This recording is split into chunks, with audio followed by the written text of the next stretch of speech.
All right, hey, what's up, guys? So I actually just wanted to share a little bit about daily fantasy for those of you who haven't played. If you're interested, great. I'll probably release a video weekly that'll help give some insight as to some players that I'm looking at each week. Um, but I wanted to first kind of introduce everyone to kind of how daily fantasy works, the type of competitions that you can play in and compete in to try to win some money. So first off, there are really two websites that do this. FanDuel is one, and DraftKings is the other. They're really basically the same. It's really more about preference of using the site and how it works. I use FanDuel. I have nothing against DraftKings. I will say that DraftKings seems to be a little more on top of their game as for valuing players at kind of their more accurate positions and kind of what they're currently doing in fantasy. FanDuel seems to lag a little bit, so you can find some better value plays, in my opinion, on FanDuel. But just to get right into the types of competitions on daily fantasy, there are really five different ones. And well, first, just the basis is you pick a lineup for each competition that you want to play in. You have a certain dollar amount that you can spend. You want to stay within your budget and pick those players. And if you finish within a certain top percentage, or depending on kind of how the specific contest is orchestrated, you can win money that way. So that's pretty much it to the concept of daily fantasy. But the types of plays that there are. So first off, the big one that everyone knows about is tournament play.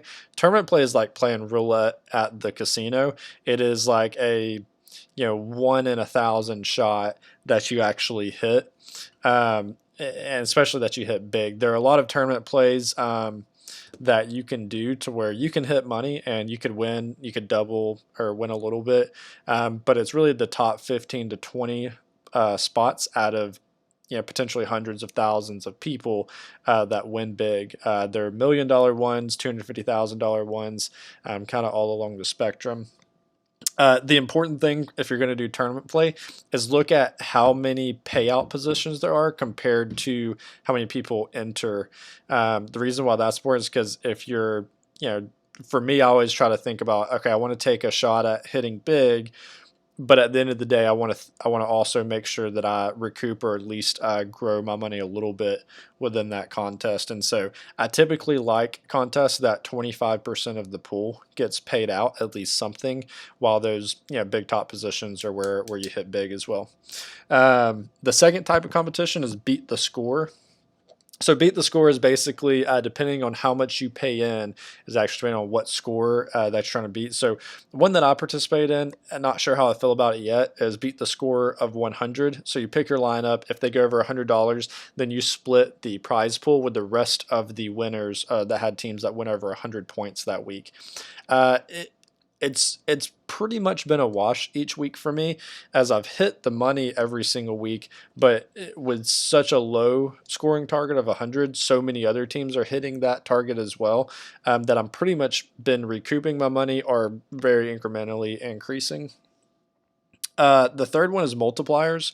So multipliers are basically like a double up or a triple up type contest.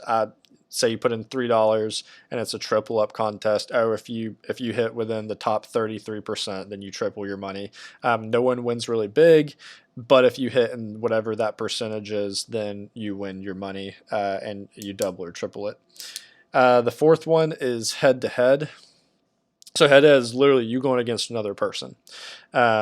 You pick your lineups. You don't get to see their lineup until the actual games begin for their players. And if you win, you'll basically almost double whatever you put in since it's just a head to head. So for example, if you put in $5, whoever wins $9. Obviously, FanDuel or DraftKings, they're going to take their cut out of it as well. Then the last way is just the 50-50 competition. So 50-50 is basically you input your money.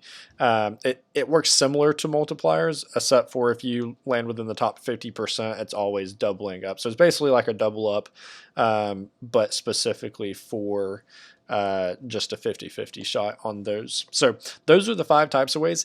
Every single type of play that you can enter comes along with a little bit of a different strategy that you want to think about. For example, if I'm going head to head, I'm not so much looking for flyers to play. Um, because I'm going against one person. It's kind of like playing poker, and with the percentage chance that you have to win in head to head with a bad hand is a lot higher than if I'm playing with a ton of people. Um, I wanna make sure that I'm playing the right players, and that I have some players in there that maybe not a lot of other people be playing. So, but I'll be kind of talking about which contest I'm entering, some players that I like for each week, and for different types of contests that I'm entering. So feel free to tune in, and hopefully you guys enjoy as much as I do.